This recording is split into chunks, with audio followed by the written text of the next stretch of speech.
이 시간도 11번째.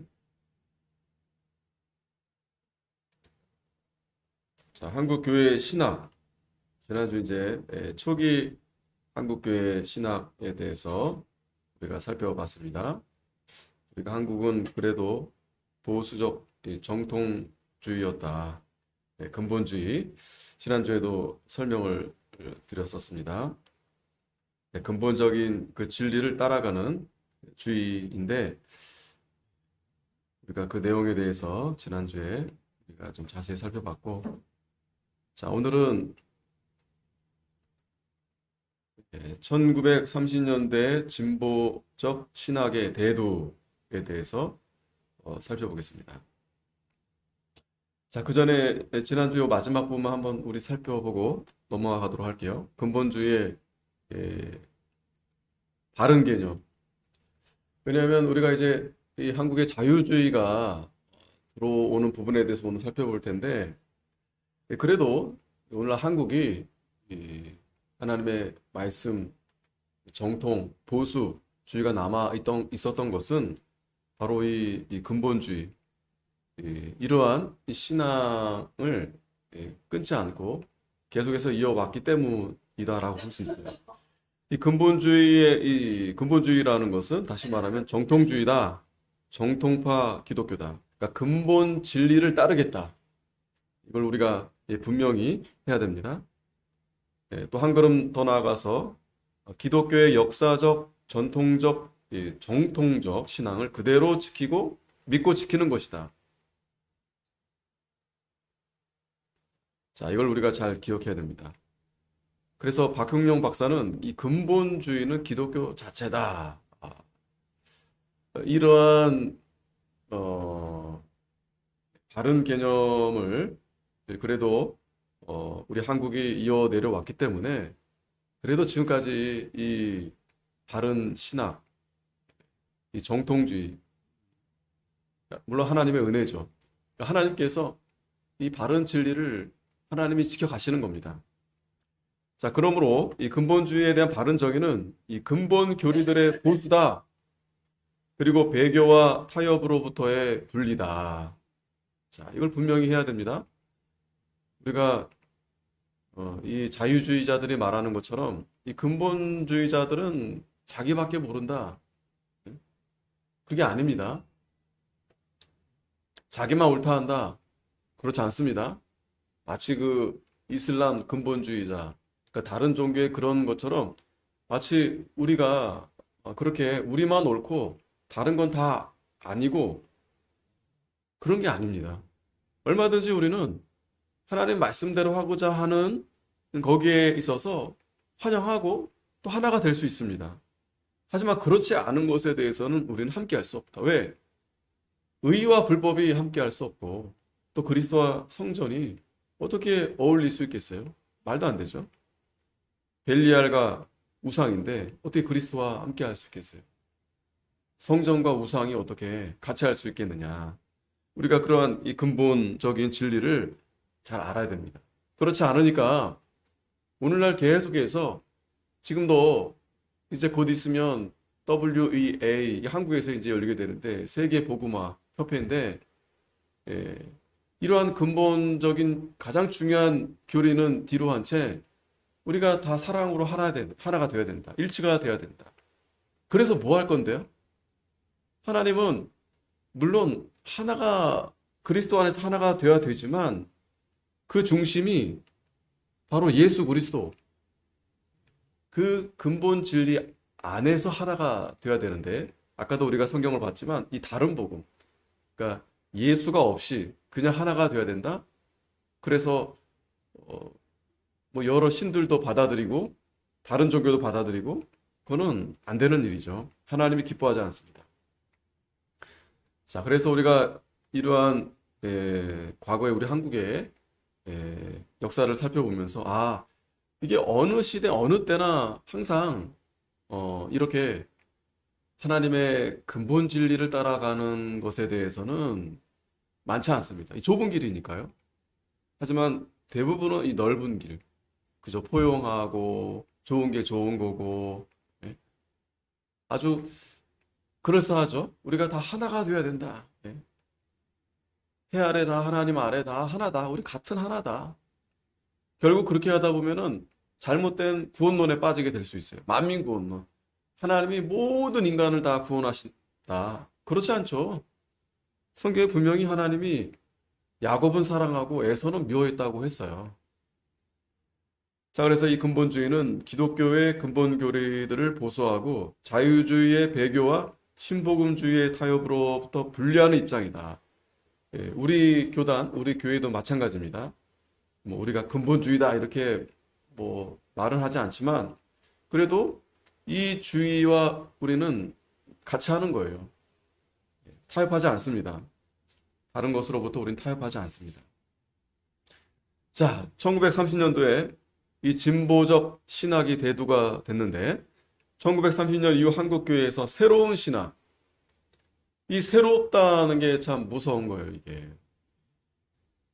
우리가 이 성경적으로 이 새롭다는 것은 그러니까 전혀 다른, 그러니까 이전에 없었던 새로운 그런 의미가 아니고 하나님의 같은 말씀인데 성령으로 그러니까 깨달아지는 거죠. 하나님의 은혜로. 근데 이들은 그런 게 아니고 전혀 다른, 이 성경과 다른 이런 것을 자신들이 이제 가져온 겁니다. 다른 전통. 이것의 대두를 보여주는 조짐들이 나타나기 시작했다. 그래서 이 시기의 신학운동은 한국교회의 신학적 자유를 시도하여 서양 선교사들이 이식해준 신학으로부터 단절을 시도하여 보수주의의 신학과의 대립이 불가피했다. 그래서 이 점은 1930년대로부터 선교사 중심의 신학에서 한국인에 의한 신학적 논구가 시작됐음을 의미했다. 이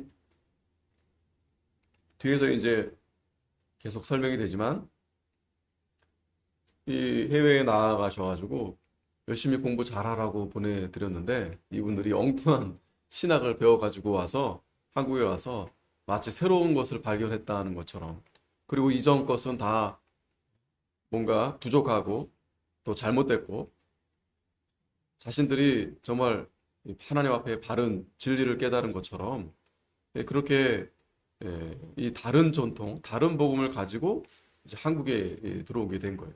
이 진보적인 신학은 어디까지나 부분적이며 지역적이었는데 이 캐나다 연합교회 선교 지역인 함경도를 중심한 이 자유주의적인 경향은 1930년 중반 이후 전국적인 문제로 대두되었다. 예. 이게 그러니까 누를 것 같은 거예요. 왜냐하면 이 자유주의는 결국 인본주의적인 신학이거든요. 그러니까 무슨 말인가 하면은 이 참 진리는 하나님의 감동으로만 깨닫게 되어지는 겁니다. 예, 그래서 하나님이 그렇죠. 예, 물론 다 하나님 말씀을 듣고 다 깨닫게 되면 좋겠는데 그게 우리 마음대로 되는 게 아니에요. 근데 인본주의는 사람의 마음대로 될 수 있어요. 이 설득이 잘 됩니다. 왜? 얼마든지 이성적으로 이 설명을 하기 때문에 이 성경을 하나님 말씀으로 보는 게 아니고 하나의 인간이 쓴 책으로 보기 때문에 그렇게 접근해서 설득해 감으로 해서 그러니까 어떤 초월적인 것은 다 배제하고 그것은 하나의 어떤 신화적인 것이다. 인정하지 않아요. 예수님 자체도 인정하지 않습니다. 우리가 오후 예배 때 교리 공부 때 지금 계속 보고 있지만 예수님의 인성, 신성 그들이 분명하지 않아요. 그러니 보통 사람이 들었을 때 이해가 되죠. 그래서 쉽게 이러한 진보적인 신학을 이제 받아들이게 돼서 전국적인 이 문제로 대두가 되게 된 겁니다. 왜냐하면 너무 좋거든요. 물론 우리가 하나님의 참 진리가 정말 꿀송이보다도 달고 기쁨이 되고 해야 되겠는데 그게 쉽지가 않다는 거죠. 그래서 1930년 중반기 이후 한국 교회 신학에 영향을 준 것은 미국 교회 신학적 논쟁과 그 여파라고 할 수 있다. 그러니까 이제 미국이 벌써 그렇게 자유주의 진영으로 많이 다 그렇게 넘어가게 된 거죠. 그런 모습들이 예, 시간이 흐르게 되면서 그렇게 되어져 가는 것 같아요. 점점 더.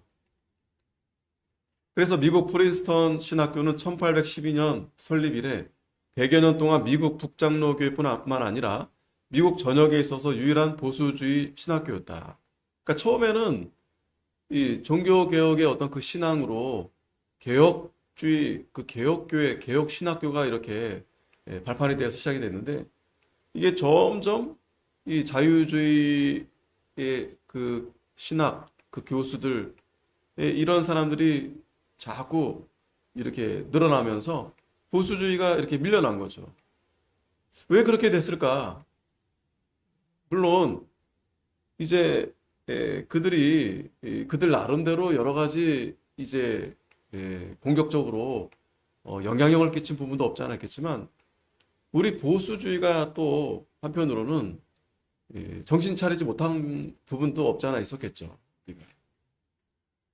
예를 들면은 이 미국 프린스턴 이 신학교도 그런 자유주의자들의 신학의 자들에 대해서 아주 단호하게 오늘 이제 한국의 그런 모습들이 좀 보여지지만 이 잘못된 것은 잘못된 거다 철저하게 배교하고 그렇게 했어야 되겠는데 그러지 못한 겁니다. 그래서 결국 밀려나게 된 거예요.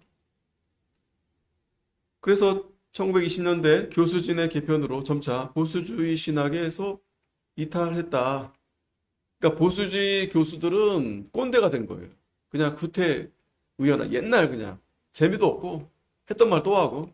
근데 이 신신학 이 교수들은 아주 새로운 거예요. 뭔가 뭐라 그럴까요? 새로운 대륙을 발견한 것처럼. 그러니 이 사람들이 이제 관심은 이 신신학에 관심이 있고 보수주의는 자꾸 밀려가게 된 겁니다. 이런 모습들이 교회들도 마찬가지죠. 지금도. 안타까운 모습들입니다. 이렇게 되자 이 메이처는 이 보수주의 대표자거든요. 이 비롯해서 앨리스, 로버트 월슨, 또 코넬리우스 반틸 등이 이 보수주의 신학자들이 이 프린스턴을 떠나게 됩니다. 그러니까 저를 떠나는 거죠. 마음에 안 들면 마음에 안 드는 사람이 떠난다. 이제 그런 거죠. 안타까운 일이 이제 미국에서부터 이런 일들이 일어나게 된 겁니다. 그래서 보수주의자들이 나와서 웨스트민스터 신학교를 세우게 된 거예요. 아, 그래. 그러면 니네 하고 싶은 대로 해라. 우리는 따로 이 웨스트민스터 신학교를 세워서 우리가 하나님 진리를 잘 고수하고 세워가겠다. 자, 이렇게 이와 같은 미국 상황이 그 당시 이제 한국에 그대로 이제 반영이 된 거예요. 1930년 이후 한국 교회의 자유주의 신학적 기류는 주로 이 미국 교회 영향하에서 전개되었다. 그럴 수밖에 없죠. 왜냐하면 그 선교사들이 다 미국에서 대부분, 물론 다른 해외에도 있지만 대부분 미국에서 이제 많은 영향을 끼쳤기 때문에 거기에 또 이제 미국으로 건너간 또 한국의 또 유학생들이 또 교수들이 거기에 이제 영향을 이제 받게 된 것이죠. 자, 그래서 1930년 이 모였던 장로교 제23회 총회에서 이 보수주의와 자유주의의 대립을 보여준 이 신학 논쟁이 일어났습니다. 자, 이것은 한국에서의 자유주의 신학의 실제를 알리는 이 첫 신호였는데 이때 문제가 된 것이 창세기 저자 문제와 교회에서의 여성 위치에 관한 것이었어요. 지금은 대부분이 뭐 별로 심각하게 받아들이지 않습니다. 근데 이때만 해도 굉장히 중요한 문제였어요. 물론 지금도 중요한 문제입니다. 그래서 우리는 이때 당시 이제 보수주의적 그러한 이 편에 섰던 것처럼 우리도 그러한 이 편에 서는 거죠. 근데 문제는 여기 이 서울 남대문교회 김영주 목사가 모세 창세기 저작을 부인하는 데 대한 이 강병주 목사의 문의에서 비롯되었다. 그러니까 뭐냐면 우린 분명히 모세가 이 모세오경을 기록한 거죠.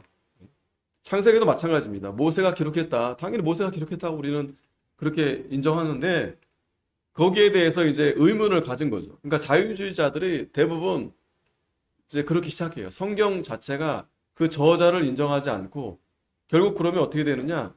이 성경 전체를 인정하지 않게 되는 거예요. 물론 성경이 하나님 말씀이 아니다라는 게 아니고 우리는 성경 무옥 1.1핵도 우리는 오류가 없다 이렇게 보는데 이들은 그렇게 보지 않는 거예요.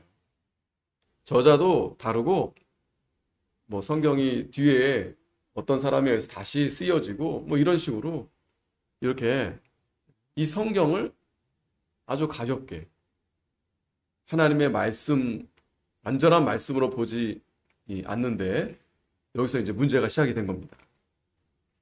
자, 이게 바로 이제 이 근대의 이 파괴적 성경 비평가들이 주장하는 이론이에요. 지금도 대부분이라기보다도 이 자유주의자들은 다 그렇게 이제 받아들입니다. 이 본문에 대한 비평인데, 그러니까 창세기뿐만 아니라 모세오경 전부를 이 모세가 쓴 게 아니다. 또 구약의 다른 이 성경들도 후대에 이제 위조된 거다. 그게 설득력이 되죠, 그죠? 그러니까 보세요, 예, 모세가 지금 이 태어났을 때하고 창세기는 벌써 태초잖아요. 그걸 모세가 어떻게 그때 태어나지도 않았는데 모세가 어떻게 알고 그걸 썼겠느냐, 그죠? 예, 그렇게 얘기하면은 이 사람 말이 맞는 것처럼 들리죠. 그런데 우리는 그게 아니고 하나님의 감동을 하나님이 알려주신 거예요, 모세에게. 모세에게 다 보여주시고 알려주시고 깨닫게 해주셔서 쓰게 한 겁니다. 그러니까 하나님이 쓰게 한 거니까 가령 모세가 계시록을 썼다? 그래도 우리는 인정할 수밖에 없는 거예요. 그런데 철저히 자유주의자들은 인본주의적이기 때문에 인간의 이성의 바탕으로 하기 때문에 그건 말도 안 된다. 예. 그래서 이 문제로 총회 성경 권위에 대한 도전을 한 거죠. 아직까지 그래도 처음에는 그래도 한국 교회가 아까도 우리가 보수 전통적인 그러한 이 주의를 받아들였다 했죠. 그건 분명히 성경은 무효하다입니다. 성경의 권위를 우리가 인정하는데 갑자기 이 목사가 나타나가지고 그렇지 않다는 거예요. 근데 결국에는 이 총회에서 다행히 다행히 이 성경 무효한 법칙에 따라서 이제 그 김영주 목사가 말한 것은 잘못됐다. 그래서 만약에 계속 주장하게 된다면 당신은 이 목사됨을 이제 취소한다. 이제 이렇게 하니까 이 사람이 이제 꼬리를 내렸어요. 자기 주장을 이제 취소했습니다. 자, 또 1934년도에 이 제23회 총회에서 이 김춘배 목사가 이 교회 여성 위치에 관한 또 문제를 또 제기했어요. 여성 위치. 우리는 이 고린도전서 14장 34절에 이 여자는 조용하라 잠잠하라 이 말씀이 있잖아요. 그래서 여자 목사도 없고 여자가 교회 앞에서 이렇게 하는 거 우리는 그렇게 하지 않거든요. 이 말씀에 따라서. 그러니까 여자를 무시한다는 게 아닙니다. 질서에 따라서 앞에서 하나님의 종은 그래도 뭐 특별한 교회 성경에 뭐 미리암이나 여선지자가 있긴 있었어요. 그러나 그건 아주 특별한 경우였고 대부분은 하나님께서 남자를 세워서 앞에서 그래도 이렇게 리더로 인도하게 했는데 이 목사가 나타나서 그건 진리가 아니다. 그거는 차별하는 거다. 그러니 교회 대부분 여자 성도들이 많았을 거 아니겠어요? 이게 참 듣기 좋은 얘기죠. 지금은 여자 목사도 많고, 지금은 뭐 그런 거 다 신경 안 쓰죠. 교회만 잘 되면 되고, 사람들이 좋아하면 되고, 그러니까 성경 말씀을 자의적으로 이제 해석하는 이제 그런 시대가 된 겁니다. 근데 그래도 이 초창기 때는 이게 아주 심각한 문제가 됐어요. 자, 그래서 이 총회에서도 당연히 앞에 그 김영주 목사처럼 잘못됐다. 이 성경의 영원성과 절대성을 의심했다.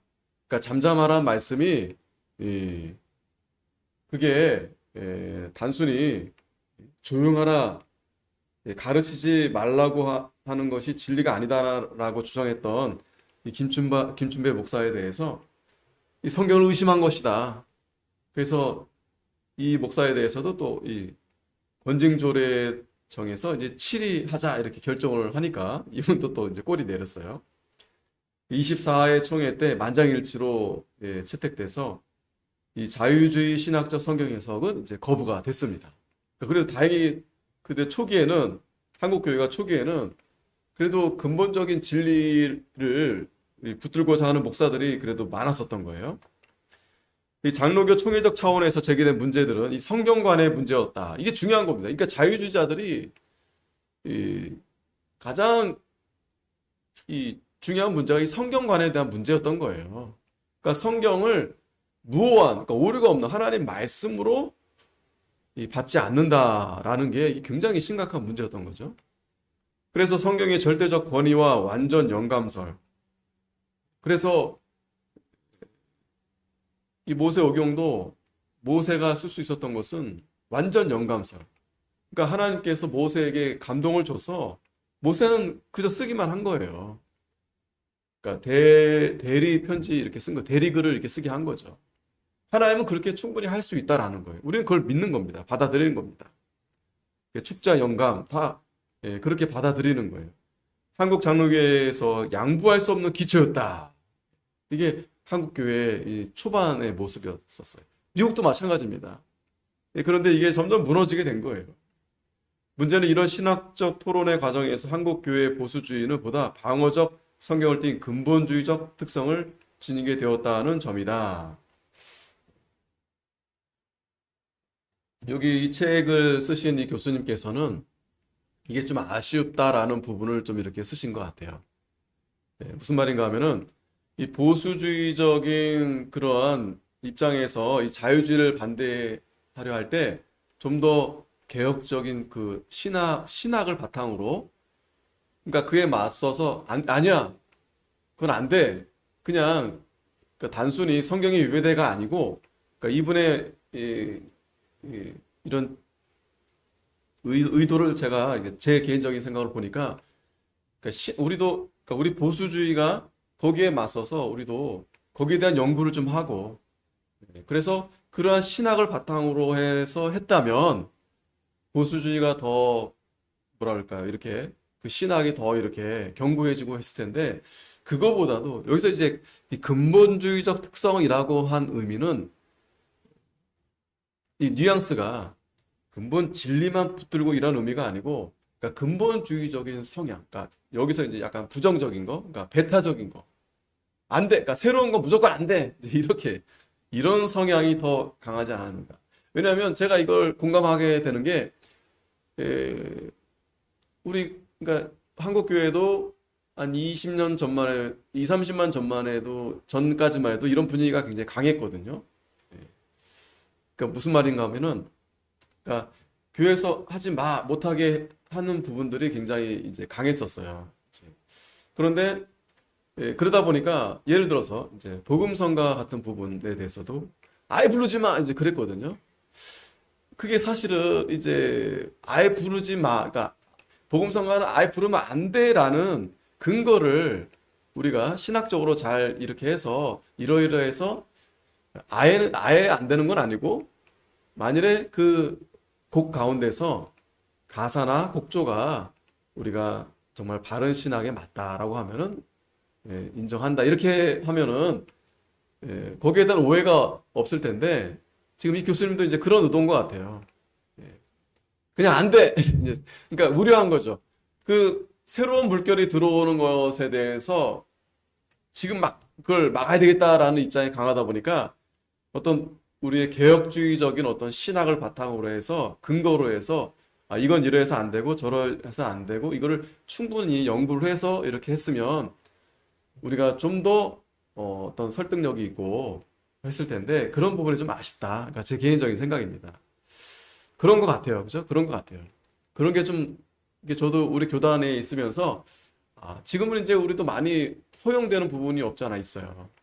근데 지금도 좀 아쉬운 것은 이제 그런 문제에 대해서 이제 충분히 논의가 되고 연구가 되고 그러니까 찬송가뿐만 아니라 이제 여러 부분에 대해서도 그거를 우리가 좀 중요하게 생각을 해서 왜냐하면 그거를 분명하게 해야지 우리가 따르는 입장에서도 그렇고 새로 오는 분들 입장에서도 좀 이해가 될 거 아니겠어요? 설득이 될 거 아니겠어요? 근데 그게 아니고 우리 교회는 원래 안 해. 그거 안 해. 그냥 안 한다. 이래 버리면 이게 바로 이제 약간 이 근본주의의 어떤 이 부작용에 대한 그런 모습으로 비춰질 수 있어요. 그러니까 우리는 그걸 안 하기 때문에 우리는 바른 교회야. 이러면 안 되거든요. 그게 안 하기 때문에 바른 교회가 되는 게 아니거든요.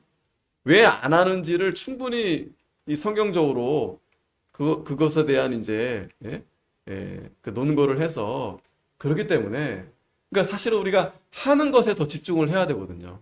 우리가 이걸 왜 해야 되는지 거기에 대한 충분한 그런 것들을 우리가 잘 이렇게 말을 했다면 좀 더 이 보수주의가 뒤로 밀리지 않지 않았겠는가 이제 그런 생각이 되는데 아무튼 뭐 저도 부족하지만 그러한 연구가 뭐 안 하는 건 아니에요. 많이 하시곤 하는데 상대적으로 자유주의에 비해서 밀리는 이유가 이제 거기에 있다는 거죠. 이건 뭐 다른 얘기지만 이 정치도 마찬가지인 것 같아요. 지금 좌파들이 이렇게 밀려오게 된 것은 지금 그들이 그냥 이렇게 뭐 시대의 조류로 밀려오는 게 아닙니다. 어마어마하게 그들이 연구하고 또 직접 부딪히면서 그러니까 많은 시행착오를 거치면서 지금 뭐 대부분 다 교육계, 뭐 문화계, 언론계, 뭐 법 다 그들이 다 들어가 있어요. 우리는 뭐 했느냐? 예? 그냥 그거 안 돼. 잘못했어. 우리께 오라. 그거 가지고만 안 된다는 거죠.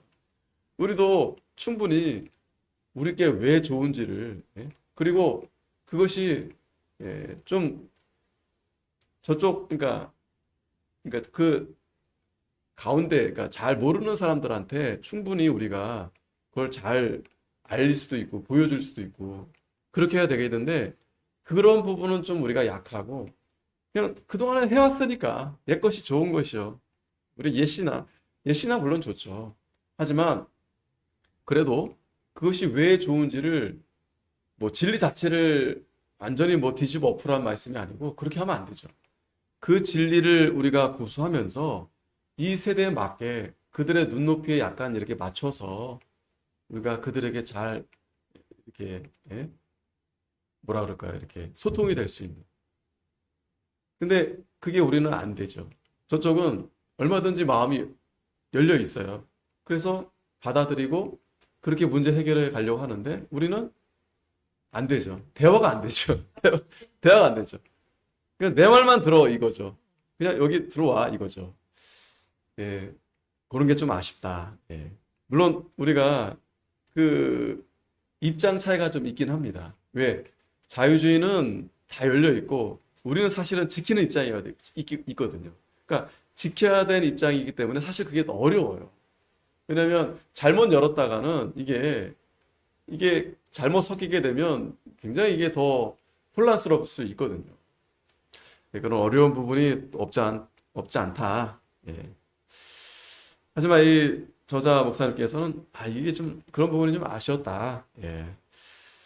1930년대 이후 점차 대두되던 이런 신학적 견해는 총회 차원의 결정이나 사과로 끝난 것이 아니라 그 후에도 계속 제기되어 장로교 안에는 이 자연히 보수와 진보의 경계선이 뚜렷해졌다. 자, 이 자유주의자들이 처음에는 꼬리를 내렸죠. 왜냐하면 대부분 아직도 그래도 보수주의적인 그러한 분들이 자리 잡고 있어서 그때는 뭐 입도 뻐끔 못한 거죠.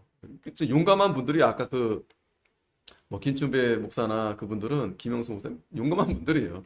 그러니까 그 해외에서 자신들이 그걸 이제 발견한 것에 대해서 굉장히 이제 아주 신기를 발견한 것처럼 야 이게 진짜 이 사람들이 다 모르고 있다. 자기가 이걸 좀 알려줘야 되겠다. 그러니까 다 지금 깨어나지 못하고 있다. 그러니까 자유주의자들이 보수주의자들에 대한 생각은 보니까 우리가 깨어나지 못한 거예요. 옛날에 머물러 있다 이렇게 생각하는 거예요. 옛 지식이 머물러 있다 그렇게 이제 생각하는 거예요. 아무튼 그러나 이 자유주의자들이 멈추지 않죠. 자, 그래서 이 김재준 이분이 굉장히 그 큰 역할을 하신 분이에요.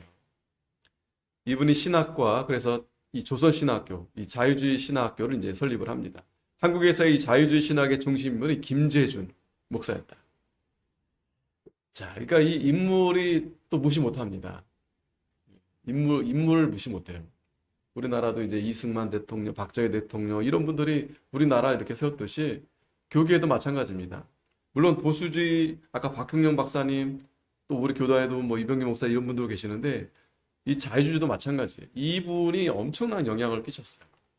처음에 김익두 목사의 가마로 입신해서 일본 아오야마 가쿠인 신학부에서 3년간 유학하고 또 미국에 유학 가서 웨스턴 신학교에서 3년 그리고 프리스턴에서 1년간 연구를 합니다. 그리고 1933년에 귀국을 해요. 그러니까 이분이 뭐 다 양쪽 다 이렇게 공부를 하고 온 것 같아요. 그래서 이제 평양 신학교 교수로 이제 추천이 됐는데 이 박형룡 박사님이 보니까 이분이 좀 문제가 있어요. 신학적으로. 그러니까 자유주의 영향을 너무 바꿔온 거예요, 상당히. 그래서 교수로는 채용하지 않았습니다. 그래서 이분이 대부분 이제 고등학교 가서 이제 성경 교사로 일을 했어요. 특히 문제가 됐던 건 이제 신학 진학, 이제 그러니까 신학적인 그런 글을 이제 이렇게 올리는 이런 이 곳인데 여기에 이 책인데 여기에 이사야의 임마누엘 예언 연구라는 글을 올렸어요. 자, 여기 이제 처녀가 잉타하여 아들을 낳을 것이다. 우린 당연히 이 처녀를 이제 동정녀 마리아로 이제 보는 거죠. 그래야 이제 동정녀의 탄생으로 이제 아들은 이제 메시아를 이제 우리가 가리킨다 보는데 이분이 아니다. 이 처녀는 젊은 여자다. 처녀가 아니다. 그냥 젊은 여자다. 그리고 또 표적을 또 이적이라 볼 수 없다. 그러면서 이 성경에 있는 이 초자연적인 부분들을 상당히 제거하려고 했던 거예요. 그러니까 처녀가 잉태한다는 건 있을 수 없잖아요. 말이 안 되잖아요. 그러니까 젊은 여자로 이렇게 고쳐버리면 그건 말이 되잖아요. 젊은 여자가 아들을 낳을 수 있죠. 결혼하지 않아도 얼마든지 남자와 관계를 맺고 낳을 수 있잖아요. 그러니까 젊은 여자로 이렇게 바꿔버리면 이해가 되는 겁니다. 그냥 사람들이. 근데 성경은 분명히 처녀가 잉태했다고 이렇게 말씀하고 있어요. 처녀. 그러니까 그러니까 처녀는 남자와 관계하지 않는 여자죠. 그냥 젊은 여자가 아니고. 그러니까 이 김재준 목사 이분이 이런 식으로 이렇게 성경을 이렇게 그러니까 이 자유주의식으로 자의적으로 이렇게 고치는 거죠. 이 교회에 아주 심각한 이 도전을 한 겁니다.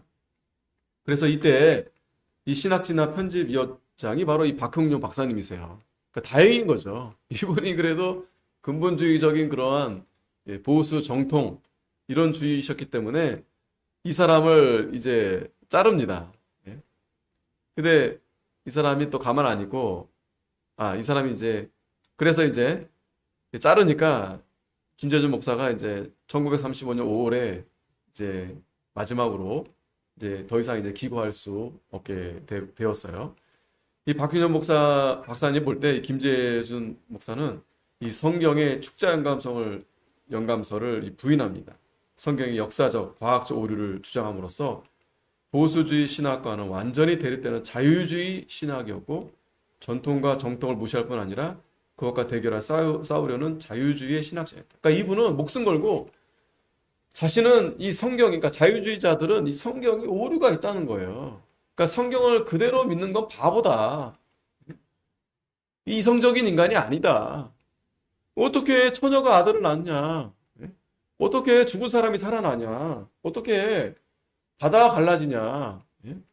태양이 멈추고 그러한 성경적인 그러한 글들은 그거는 이제 미화한 거다. 미화. 그러니까 우리가 신화가 이제 그렇게 미화한 거잖아요. 이렇게 주장한 거예요. 그래서 이 신학적 대립은 캐나다 연합교회 선교 구역이었던 함경도 지방에서 보다 뚜렷했는데 뭐 해외에서 신학을 연구한 이들이 귀국하면서 다른 전통이 힘을 얻기 시작했다.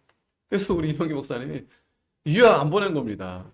유학 가면 다 사람 베린다고. 이 이유가 여기 있었던 거예요. 근데 이제 그 이유가 어디 있냐면 또 있어요. 다 안 보낸 건 아니에요. 그러니까 이병기 목사님도 다 안 보낸 건 아니고, 그러니까 목사님 봤을 때, 아, 이 목사는 신학적으로 검증됐다. 가도 뭐 자유주의 아무리 들어도 거기 넘어가지 않을 목사다. 보냈어요. 이호 목사님 가가지고 열심히 하고 오셨죠. 그런데 아무나 다 안 보낸 겁니다. 왜냐면 지금 이런 일이 일어났었기 때문에 그래요. 이런 일들이. 예. 다 가가지고 유학 갔다 와가 또 우리 한국인들이 또 유학 갔다 오면 또 꾸벅하잖아요. 지금도 그래요. 지금도 유학 갔다 오면은 괜히 막 이렇게 성도들이 유학 갔다 오셨어. 한국에 있는 목사들은 좀 쩔이고 저기 뭐야 저쪽 구석에 있어야 되고 유학 조금 그래도 예전보다 덜한데 지금도 마찬가지. 계속 그거 미국 갔다 와서 공부하시면은 뭐 대단한 그냥 예? 공부 물론 공부도 많이 하셨죠. 그건 뭐 부인할 수 없는데 성경은 그것만으로 되는 게 아니거든요. 물론 공부를 안 해서만 되는 것도 아니지만 중요한 것은 이 성경에 대한 이 근본 진리를 확고하게 믿고 그러면서 여러 가지 공부도 할 수 있겠죠. 근데 문제는 보세요. 이 공부하러 간 사람들이 대부분 다른 전통, 다른 복음 이거를 가지고 한국에 들어온 겁니다. 그래서 마포삼열 선교사가 경고를 했어요. 경고의 내용이 아주 중요합니다. 근래 신신학이니 신복음이니 하는 말을 하며 다니는 사람이 있는 모양인데 우리는 그러한 인물을 삼가야 합니다. 자, 선교사가 이렇게 경고를 한 겁니다. 그때에도 조선에 있는 선교사들이 다 죽는다든지 혹은 귀국한다든지 혹은 선교 사업을 최소한도로 한다든지 할지라도 조선 교회 형제여 40년 전에 전파한 그 복음을 그대로 전합시다. 나와 한석진 목사가 13도에 두루 다니며 전파하던 그 복음, 양전배 목사가 선천에 전하던 그 복음, 저들의 지혜로 하는 것이 아니었고 오직 성령의 성신의 감동을 받아 전한 것이었으니 앞으로는 그것을 조금도 변경치 말고 받은 그대로 전합시다. 자, 이거거든요. 이게 이제 아까 근본주의들이 이렇게 주장했던 거죠. 우리도 이대로 우리도 받아들이고 이렇게 하려고 하죠. 이 마포삼열 이 선교사가 목사님이 경고를 한 겁니다. 그런데 1930년 말부터 한국의 신학 판도가 이제 크게 바뀝니다. 왜냐하면 물론 이제 자유주의자들이 밀고 내려온 부분도 있었는데 또 더 큰 영향은 이 신사참배 강요, 그러니까 일제 탄압함으로 인해서 이 교회 한국 교회 자체가 벌써 신사참배에 무릎을 꿇고 대부분 그렇게 되면서 이 성경의 이제 구약의 특정 뭐겠어요? 우상 앞에 절하지 말라 그런 부분이겠죠. 그런 설교를 이제 하지 못하게 한 겁니다. 또 찬송가도 일부 또 삭제 이렇게 명령하기도 하고. 이런 상황에서 이 자유주의까지 들어오다 보니까 또 자유주의자들은 오히려 잘 받아들이는 거예요. 일제와 아주 짝짝꿍이 되고 신사참배 해도 된다 그러고 그러다 보니까 이 보수주의가 점점 이제 밀려나게 되죠. 이 평양신학교, 보수주의 신학의 보류였던 이 평양신학교가 1938년도 1학기를 끝으로 폐교가 됩니다. 우리가 앞에서도 신사참배 때 봤죠. 신사참배 안 하면 다 문 닫고 감옥에 끌려가고 그러는 거예요. 이제 앞으로도 이제 한국이 지금 감옥 구속당하시는 목사님들 계시죠. 자기들 욕했다고. 뭐 그게 선거 위반이라 하는데 자기들은 뭐 안 했나? 자기들은 범죄하고도 감옥에 안 들어가는데 보여주고 있는 거예요. 이제 시작입니다. 신학진화운도 1940년 8월로 끝으로 이제 폐간이 됩니다. 자, 그래서 이 어려운 상황이 된 거예요. 이 보수주의 신학의 연구와 이 변증이 이 제한을 받고 이게 해방 후까지 이제 계속 되는 겁니다. 또 주한 선교사들이 강제 출국당하고 또 보수주의 지도자들은 감옥에 이제 들어가 있는 거죠. 또 해외로 망명 가거나. 그래서 결국 보수주의 신학은 급속도로 위축되었고 교회의 주도권은 자유주의자의 손에 넘어가게 되었다. 참 이걸 그러니까 우리 한국이 왜 자유주의가 많고 왜 좌파가 많은가? 다 이유가 여기 있었던 거예요. 1940년 4월에 김재준, 송창근, 유인구 등이 서울 숭동교회에서 조선신학교를 개교했고 이미 평양의 신학교가 폐교되는 상황에서 새로운 신학교가 개교될 수 있었던 것은 그 중심 인사들이 일제의 정책에 순응적이었기 때문이다. 자, 이게 바로 자유주의 교회, 신학교, 조선신학교. 이게 지금 오늘날 한국의 큰 학교고 교단이다. 김재준은 선교사 집권 시대는 끝났다고 주장하고 신학교와 신학 교육에 자주를 내세웠는데 이것은 세계 교회로부터 한국 교회를 이탈시키고자 했던 일제의 정책과 일치하고 있었다. 물론 또 이렇게 변명할 수도 있었을 거예요. 야, 우리가 그들과 타협하지 않으면 일본 말 듣지 않으면 학교를 어떻게 운영할 수 있겠냐. 그래도 학교를 세우고 해야 학생들을 우리가 양육하고 하지 않겠냐. 이렇게 해야 우리나라가 발전할 수 있지 않겠냐. 이런 식으로 이제 자신들이 주장을 했었겠죠. 김재준은 평양신학교의 교육 이념과 전통을 전적으로 개혁할 것을 말하면서 조선교회의 건설적인 실제면을 고려에 넣는 이 신학을 강조했는데 이것은 한국교회 기존의 신학 전통으로부터의 이탈을 의미했다. 벌써 저나 여러분들이 자유주의 얘기하는데 이거는 어제 오늘 얘기가 아니라 벌써 우리 한국교회 처음부터 이렇게 이런 일들이 있었다는 겁니다. 자, 그래서 이 조선신학교는 1940년대 보수주의 신학의 폐허 위에서 진보적 신학의 기반을 다져갔고 해방 후에도 1946년 6월 조선신학교는 남부총회에 의해서 장로교회 직영신학교육기관으로 승인됐다. 자, 그런데 이런 상황에서 고려신학교가 1946년 9월 부산에서 설립되었는데 이 고려신학교, 우리가 이제 고려신학교에서 나온 거죠. 우리 교단이. 타협주의적인 자유주의자들에게 한국교회의 미래를 맡길 수 없다는 확신이 이 고려신학 설립의 주된 동기가 되었다. 따라서 이 고려신학교는 개혁주의의 신학의 확립을 이 신학교 설립의 가장 중요한 과제로 인식하고 있었다. 자, 그러니까 이 당시 해방 이후에 신학은 이제 이 자유주의 신학, 이 조선신학교가 우리 한국의 큰 이제 학교로 이제 발판이 됐고, 이 보수신학은 거의 이렇게 쪼그라들었다가 그래도 이 고려신학교를 통해서 부산에서 이제 이렇게 다시 시작이 되었다. 이러한 것을 우리가 좀 잘 알아야 됩니다. 그래서 지금도 우리가 이 고려신학교에서 물론 나왔지만 이 고신측에서 나와서 우리가 더 바로 하자고 우리 교단이 세워지고 또 우리 교회가 이렇게 세워졌는데 이러한 역사를 우리가 생각해 보면서 그러니까 쉽진 않습니다. 이 근본주의적 우리 보수주의 이 개혁주의 교회에 우리가 나아가는 일이 쉽진 않지만 그래도 이게 참 바른 그러한 길이 하나님 기뻐하시는 일이다. 우리가 분명히 그걸 인식하고 역사적으로도 이렇게 자유주의 물결이 이렇게 밀려왔듯이 지금도 앞으로도 마찬가지입니다.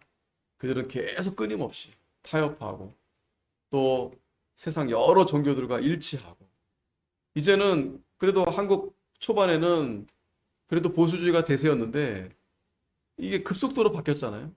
지금도 마찬가지입니다. 지금도 대세는 자유주의 쪽이 대세예요. 대세. 자, 기도하겠습니다. 거룩하신 하나님, 은혜를 감사합니다.